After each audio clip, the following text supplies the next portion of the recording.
Well, good day, everybody. Glad you can join me today. Right now, this video is going to be dehydrating potatoes. What you see right now is probably over 300. I think that's, if I remember correctly, right there is about 340 pounds. And we ended up doing a total of 660 pounds of potatoes. So we dehydrated 660 pounds of potatoes. And this is what we did. So if you stay tuned, again, we'll go through the pictures and the process and what I done with these potatoes. So just stand by and I'll get myself set up. All right, so we'll close this. So anyways, go to the top. We started off with right here, we ended up with 30, 60, 90, 180, probably 185, 190 there, probably a little over 200 pounds. And so we started dehydrating that. I believe that, no, 220 pounds, that's what it was, 220 pounds. So we ended up dividing it into 3 batches. So right here is 220 pounds. And what we wanted to do was make powdered flakes for like the same as you get with mashed potatoes, make mashed potatoes. And then we wanted to make scallops. So we did 220 pounds in scallops. And then same with hash browns. We wanted to make some hash browns. So again, we converted 220 pounds of fresh potatoes into hash browns. And this is what we did, and this is how we did it. So, a lot of peeling, I'll tell you that right now. We ended up getting pretty tough. Our wrists got pretty strong because lots and lots of work peeling. So then, let's say we started off with scallops. So, got myself a good mandolin, nice and sharp. And let me just tilt this a bit. There it is, nice and sharp. And it was a process, that's for sure.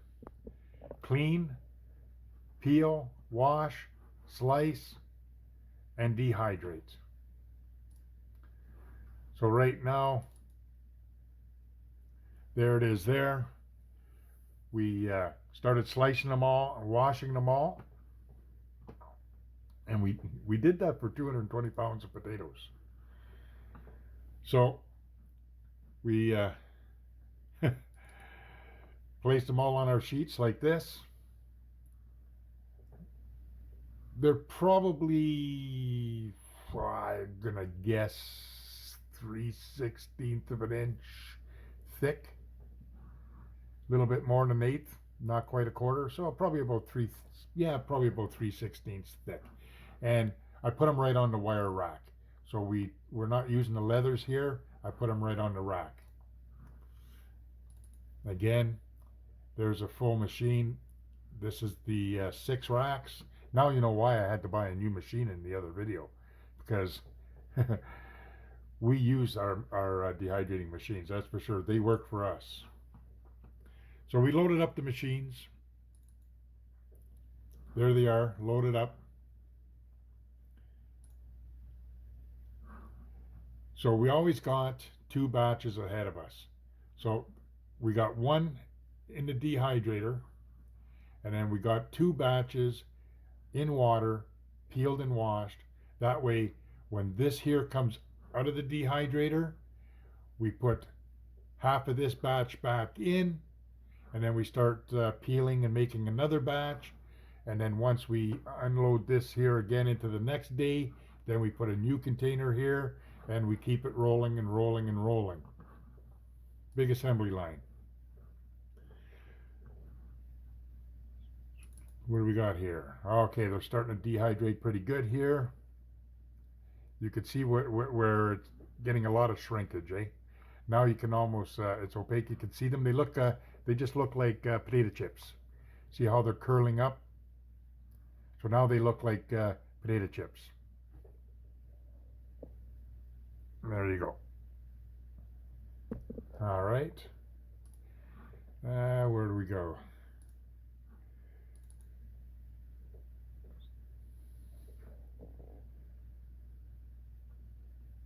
So there you go. Nice and curled, dehydrated. They snapped like crazy.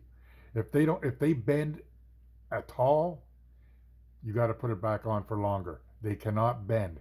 They must snap. If they don't snap, they're not ready.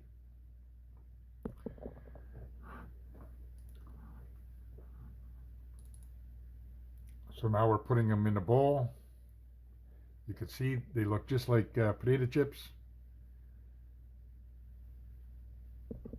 And we did that, and we worked and worked and worked, I'll tell you, for a long time. So now we're going to bag them up.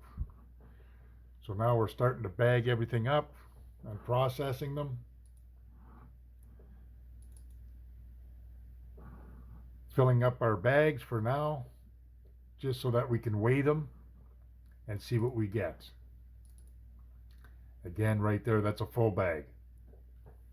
Okay. So we did that right here. All we did was we peeled them, we washed them. After I washed them, we put them in here, sliced. Then right over here, we blanched them. That's all we did. Boiling water, dump them in there for just a couple of minutes just to blanch them. We're not cooking them, we're just blanching them.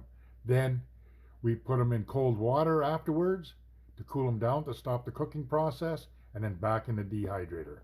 So that's what we did. It was great. So there's one of the bags. So this bag weighs 1,642 grams. Roughly all the same, 720 or 1720. Sorry. So there we go. This is what we got out of 220 pounds of potatoes. We got what's that, almost 25, 24 pounds or whatever it is per batch. So that's what 220 pounds of potato looks like.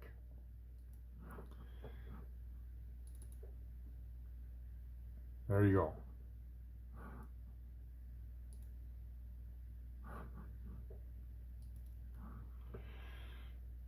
So once we were finished with that,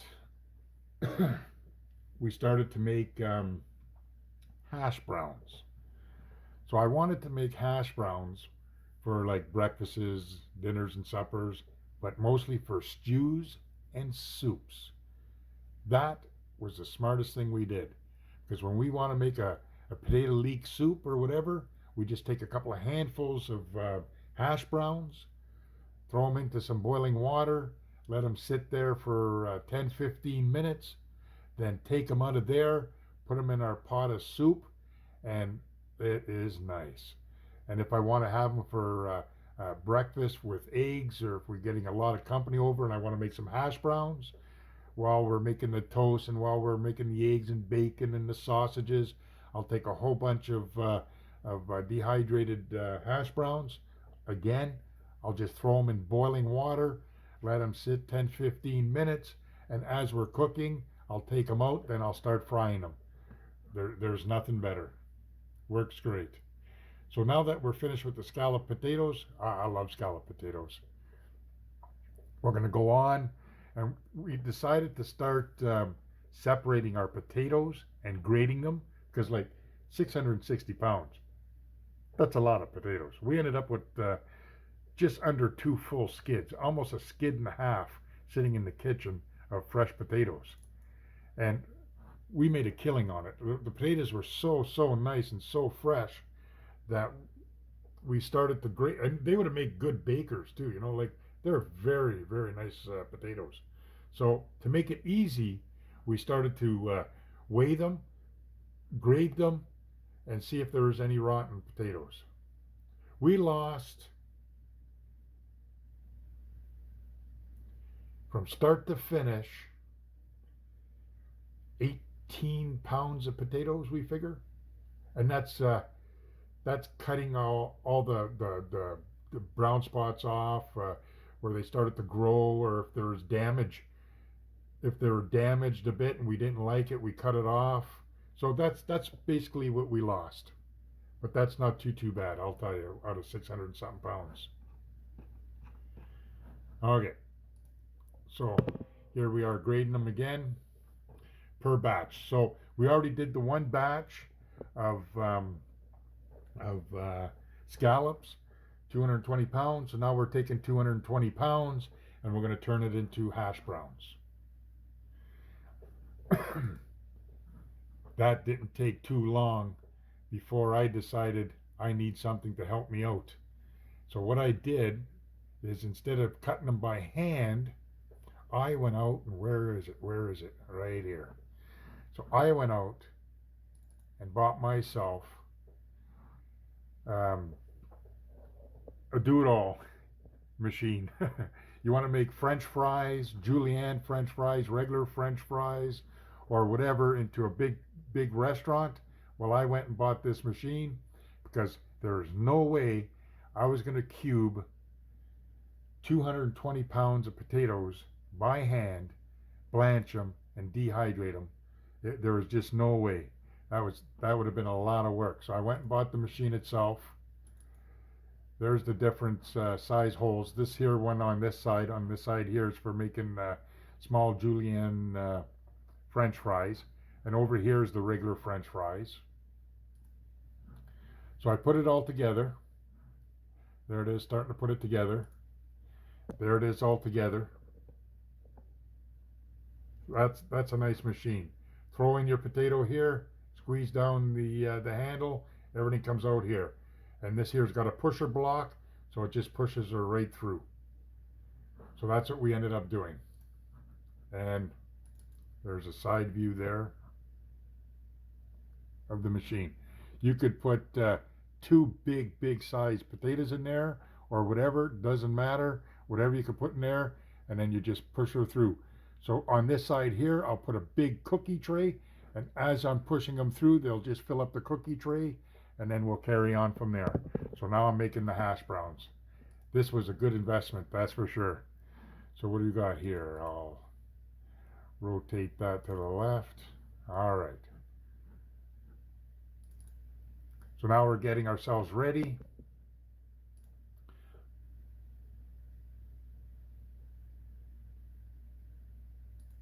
Oh yeah, that's what it was. Now I remember. This here one on the top was also a French fry maker, and that was our the one we had in oh my God, we had that for so many years, it was crazy. But if you're only going to make French fries for two people and for one evening, yeah, that's not too bad. You take this little handle, put this on my granite top, take this handle, turn it around counterclockwise, creates a suction. You put your potato in here, and then you force it through. But that's all plastic. I knew it wasn't going to last, so the one on the bottom is what I bought for an industrial one, because I knew that this little plastic machine wasn't going to do no 220 pounds of potatoes. So that's what that is there. So anyways, like I said, we start pushing it through. Right there, you can see it. We're starting to push the potato through, and it's coming out like French fries. There it is there. So that's working good. So now we keep on, there, let me see if I can tilt this down just a bit. So we keep on making French fries. So that's my goal right now, is French fries. Then what I did is I took all that. Okay, so now I got all the French fries here in the bowls. Now I got myself set up where I'm going to cube them. So I take all the French fries here, lay them out, and I start chopping them into little cubes. So that's what I'm doing. So now we're chopping into cubes. Just give you an example of the size. There it is there. That's the size of the cubes we're making. I think that's another picture of the cubes, yeah. So now we take that and we go through the same process where we're going to wash them, clean them, then we turn around and blanch them, and after it's all blanched, then we fill up our machine, and after we fill up our machine, we dehydrate them. There they are right there on the tray. So we get all the trays here, all the 6 trays. There's one up there, then all the rest of the trays are down here. Now that they're full, we start dehydrating them. That was a job. Using the making scallops was easy, but this was like twice the work. I had to make the French fries, then I had to cut them by hand into the cubes. So now that we did that, we dehydrated the whole batch, and then we started to weigh everything out. So there's all the weights, and there's the bags. So they're all dehydrated, shrunk right up. They got a nice color to them.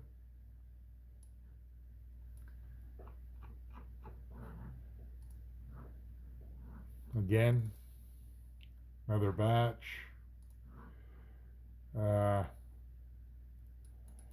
All the batches almost weighed the exact same thing once we were done.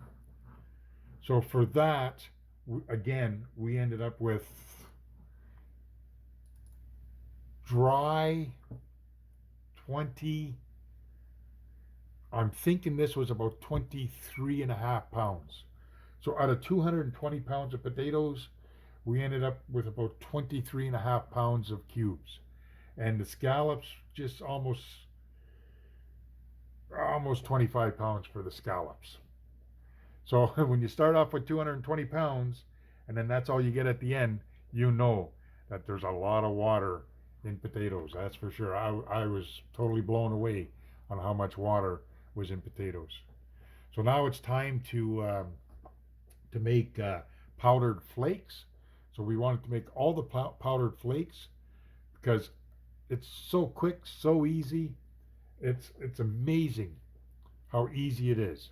So now we're going to make that, but if you'd like to stand by, I'll just set myself up. All right, so now comes another job that takes a little longer than the other 2 jobs, and that's making powdered flakes for like mashed potatoes and stuff like this. So what we did, again, 220 pounds of potatoes, peeled, washed, rinsed, cooked, fully cooked. Then we mash them like regular potatoes, but the wife and I like putting butter and onions and all that, but we can't do that here. It's just strictly potatoes. So we make sure that we mash them really good to like we like it.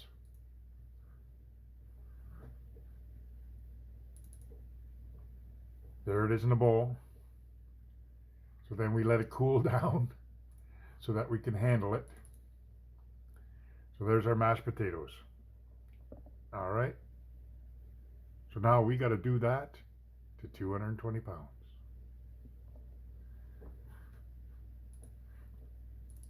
And what we do is, what we found was the easiest thing to do is we have 2 wooden spatulas, and once the potatoes are cooled down enough where we can handle it, we just kind of scoop it up with a spatula, use the other spatula to rub it off to give us I don't know, an 1/8 of an inch thick wafer type idea. And then when we do that, then we start putting them on the trays, right? So now we take our 2 wooden spatulas, lay one down, and then use the other spatula on top and slide off what we got here. So now we're starting to fill the trays.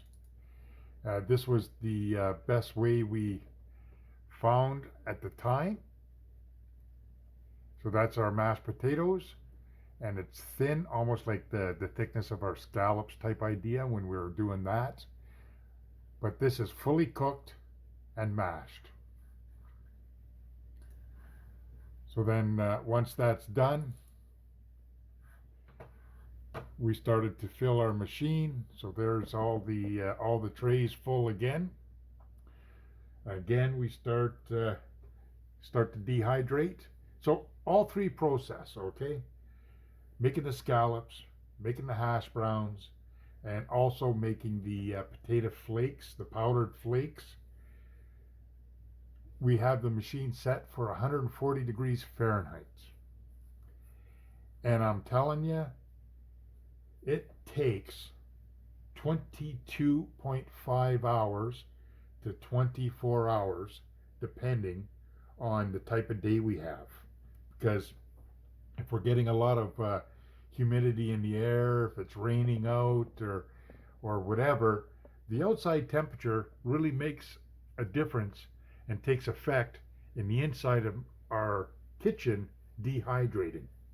So the average right now for 6 trays at 140 degrees was we were sitting at 22.5 hours to get this job done. That's quite a while for 6 trays. So now we keep on setting ourselves up, dehydrating. There's all the trays. All right, now 22 and a half hours later, this is what we have. So, oops, sorry about that. So there's our tray, fully dehydrated. And again, same as the scallops, that has to snap.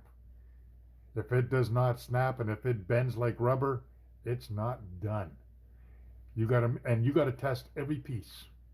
Every piece that comes off this tray, I gotta snap. And I gotta run my fingernails across it to make sure that these fat spots here, and like the fat spot here, one here, I gotta make sure they're dry. And I just use that with my fingernail as I'm snapping them. It's gotta be dry. There's no doubt about it. Then we take everything and we put it in the bowls, and then we continue on. So we clean off the 6 trays, put it in here. We have about 3 batches, okay? So we have 1 in the machine, dehydrating. We have 1 to 2 batches in the fridge, cooling. And then once we take this batch out of the machine, then we go in the fridge, grab another batch, load the machine. So now when we do that, that gives us a little bit of a rest, because when we go back the next day, we take that out of the machine, then we take the last bowl out of the fridge and put that on the dehydrator. Then as soon as it's on the dehydrator, then we turn around and start peeling more potatoes, boiling more potatoes, and mashing them in the whole bit. We like to keep about, I'd say, 3 loads ahead of us at all times. That way, if we have a bad day or something happens, at least we could still dehydrate. So that's what we do. And again, that shows the thickness, and that I'm testing it right now. So I'm picking it up, checking it, making sure it's brittle, making sure there's no wet spots on them. Then once that's all done, what I did after that is I bagged them all. So everything was weighed. You could see all the grams. So everything's weighed. Everything's 100% dehydrated and dry and snaps until the job's done. So once the job's done and complete, and the whole process is over with, now it's time to do the magic. So what do we got here? So everything's cooked. There's no more steam in the house. We gave it about 3 days with a dehumidifier on in the house to make sure there was no moisture in the house. because you got to be careful of that, right? So now that the dehumidifier was running, and on the last day we were picking up no moisture at all in the kitchen area of the house, so that was good. So then we take our dehydrated potato bags, we dump them in here. Then again, there's my little coffee grinder, my little grinder or whatever, and we start to process it. And as we process it, then we start to break it down into a powder. So that's my first pass into here. So I'll take this batch, grind it into that consistency of it, and then once that's all done, then I do it even finer in there. That's a finer. So I'll take this batch when it's full and then grind it 1 or 2 more times to get that. So that's going to be my flakes.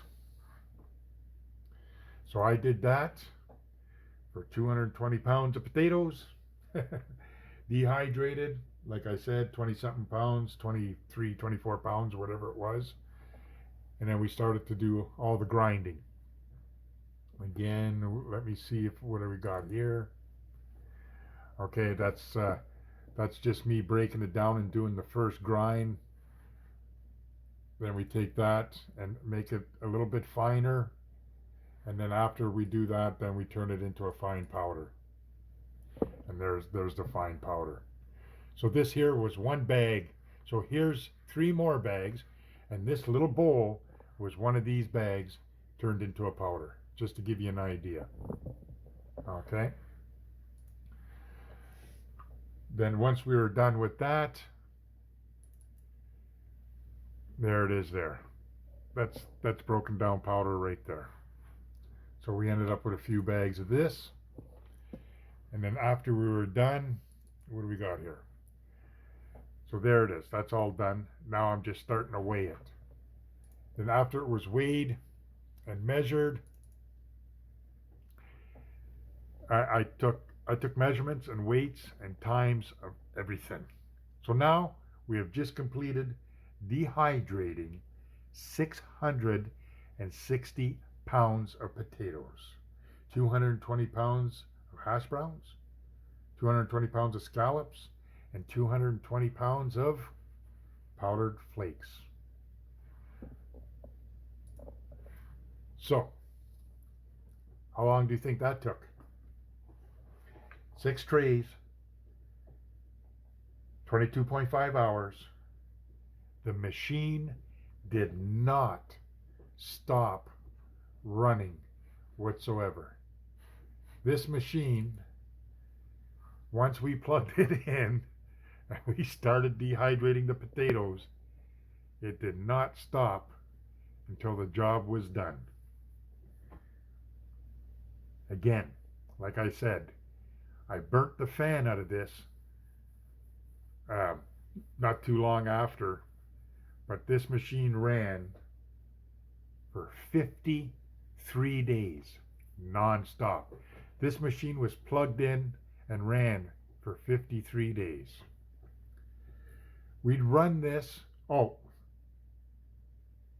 tell you right now, we'd run a batch 22.5 hours, and then we'd let the machine cool for maybe an hour and a half, 2 hours, because then what we got to do is we got to refill the tray, right? So we got to take the old out, take everything dehydrated out, unplug the machine, take everything out, let it cool down, fill it back up, and then once we fill it back up, then we start processing our potatoes that we already dehydrated, and then after a couple hours we'll plug it back in and let her rip again. But this machine ran 53 days to dehydrate 660 pounds of potatoes. A good machine, I'll tell you. Good machine. So, what do we do now? Okay, so scalloped potatoes. All right, so there's the scalloped potatoes. I love scallops. I love that with a nice cream sauce, using green-tailed onions, lots of cream, bacon bits if you want, cheddar cheese. I just love that stuff. You cook a nice uh, salted ham or pork shoulder or whatever, make some scallops on the side, and then have a nice vegetable. That is a good meal. But what we do is, again, it's only blanched. It's not cooked. It's just blanched. You have to blanch it. Oh, I didn't touch points on that. I just thought of it now. The reason for the blanching has nothing to do with anything but the color. Okay? If you look, the potatoes are still that nice white color. Okay? If you do not blanch your potatoes prior to dehydrating, your potatoes will turn black. That's the reason why you have to blanch them. Okay? By blanching your potatoes, they will stay perfectly white. They will not turn black. All right? And that's the reason. And same with the when I did the hash browns. The reason we blanch that is for the color only. Has nothing to do with anything else. Okay? The mashed potatoes, that's different. That's a different technique. So we fully cooked them, mashed them, and dehydrated them, then ground it up and turned it into a powder. All right. So now to set this up for dinner, basically we know exactly how many chips will make a full-size baked potato. You know, let's say we had I don't know, let's say eight pieces to a potato. Well, we'll do the same thing. So if the wife and I want to make scalloped potatoes, usually it takes maybe 2.5 bakers, 3 bakers, or whatever. Then we'll take that amount of chips, and we'll boil some water. We'll put it in a pot, boil water, submerge them, let them sit for about 10-15 minutes in the boiling water while we're cutting the onions, making the cream sauce, and getting everything else ready. And then once everything's ready, then we'll turn around and drain the water and make the dish. So they soak in hot water for about 10-15 minutes. And so far, it's perfect. It works perfect. Again, with the dehydrated hash browns, same thing. Perfect size. So again, 15 minutes into boiling water. That's it. So usually you grab like that's one portion right there. So if you're looking at my hand,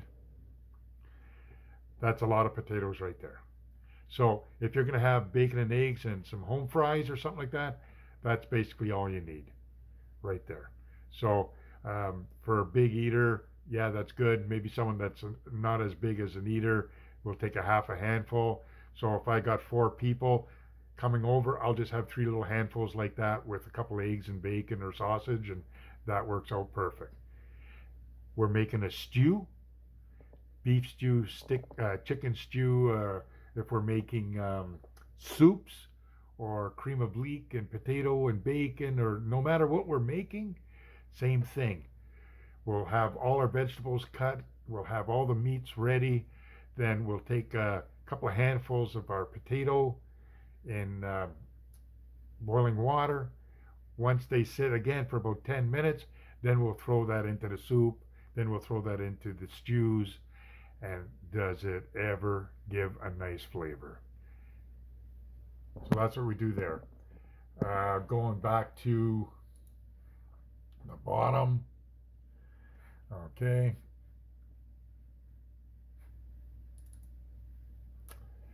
Now you got your mashed potatoes. Everything is in powder form or flakes. I call them flakes. It's not a true powder.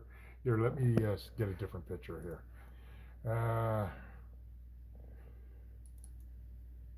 There, what's in the bowl. Okay, there's a close-up of what's in the bowl. Again, it's more like flakes, eh? It's not quite a powder, it's more like flakes. Okay? That works good.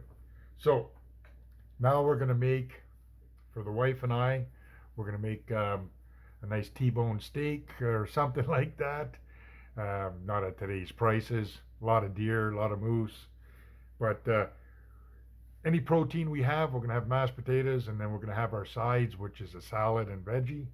Well, for the mashed potatoes, for the wife and I find that if we take just under a full cup of flakes, so let's say in between 3/4 of a cup and a full cup of flakes, dry, we'll throw that in a bowl.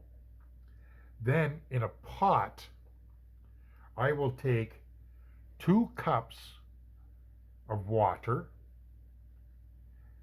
a half a cup of milk, and 2 heaping tablespoons of butter. And I'll bring that to a boil. Then once that's at a good boil, I will take my flakes, which, like I said, it's in between 3/4 a cup and a cup of flakes, and I will throw that into the mixture of hot liquids. Okay? And when you do that, your hot liquids will cool a bit and it'll stop the boiling effect. So keep it there, and when you put it in the water and milk mixture, it's got to be very, very slow. So you're just kind of like sprinkling it in. And as you're whisking it with a fork, you sprinkle it in, whisk it with a fork, and keep it going, and keep it moving rapidly until all the dry ingredients is mixed with the water and the milk and the butter. Then you wait until it starts bubbling again, but you keep stirring it with your fork. Okay, keep stirring it with your fork, and then you'll see it starting to bubble again, because now it's building up the heat, because it was shocked when you put in your flakes, eh? So now it's bubbling, everything's going. You turn around, slam the lid on it, take it off the heat right away. As soon as you slam the lid on it, take the whole pot off the heat, turn your stove off, let it sit there for 12 minutes. After 12 minutes, you can start plating your food, start plating your protein, your meat, your chicken, or whatever you're having. You get your side and everything ready. Then you take a fork, take the lid off your mashed potatoes, and you just flake her up, give it a little bit of a mix, and you're just looking for chunks or whatever, but it's like having whipped mashed potatoes when you're done. It's almost like whipped mashed potatoes. And excellent taste. Excellent taste. So you can have a full force in, like I said, let's say it takes it 3 minutes to come to a boil. So within 15 minutes, you could start from having nothing to having a full pot of mashed potatoes. All right? So that's why we dehydrated all them potatoes in the different categories. Best thing to have. So anyways, that was my experience in dehydrating our potatoes. Again, 660 pounds. That was quite the task. 53 days, lots of work, but it pays off at the end, because number one, we lost very minimal amount of potatoes, because all these potatoes was very inexpensive. It was prime in the fall, freshly picked, and you just go in. Where I live, it's all potato farms where I live. So you can go to any farmer or anybody and say, look, you sell potatoes? Yeah. All right. Make me a deal. Well, if you're going to pay $1 a pound at a grocery store, like a 10-pound bag costs you $10 on a good day. Sometimes you can get it on special for $6-7. Well, you know what? I can get a 10-pound bag off of a farmer for only a couple of bucks. Then if I tell him I want 1 or 2 skids of potatoes, believe you me, he's going to give it to you for a good price. So that's what I ended up doing. Ended up getting myself 660 pounds of potatoes, a skid and a half, and worked our butt off for 53 days. But now we have everything put away. We don't have to buy potatoes for quite a long time.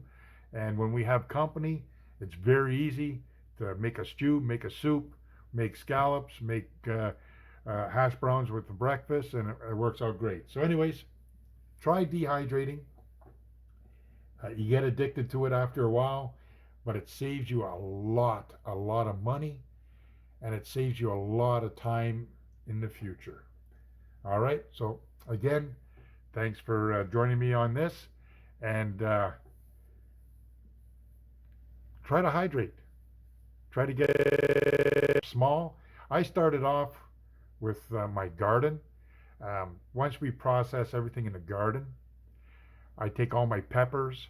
I get everything ready. I make hot pepper jellies. Then I'll make pickles, hot pepper pickles, and then whatever's left over, I will do two things.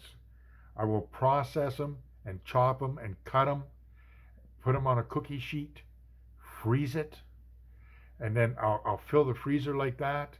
Then after that, we'll put them in a bag and just keep them in the freezer. And the reason why I freeze them that way is so they don't stick. And then once it's in the bag, if I want to make a spaghetti sauce or if I want to do anything, I just got to go get the bag, use my two hands and just kind of work the bag, give it a squeeze, and I could take a couple of cups of frozen peppers out no problem. Or what I've learned to do is dehydrate them. I will dehydrate them, measure them out, and I got them in bags.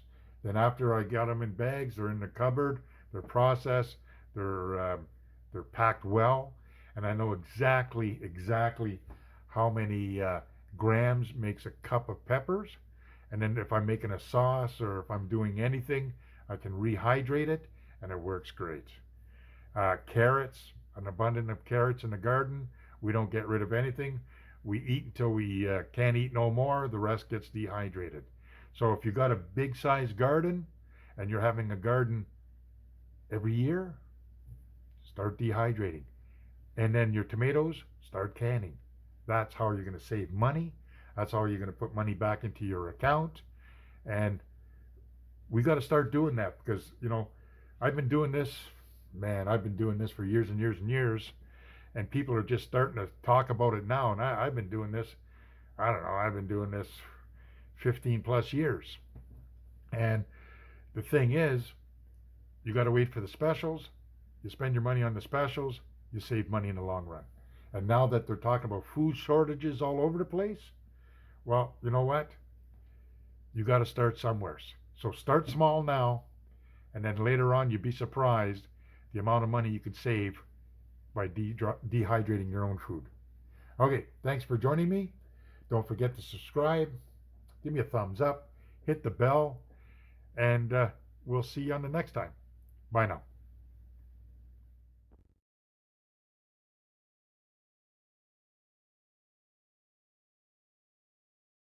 Another 5 minutes of simmering, and she'll be dinner time.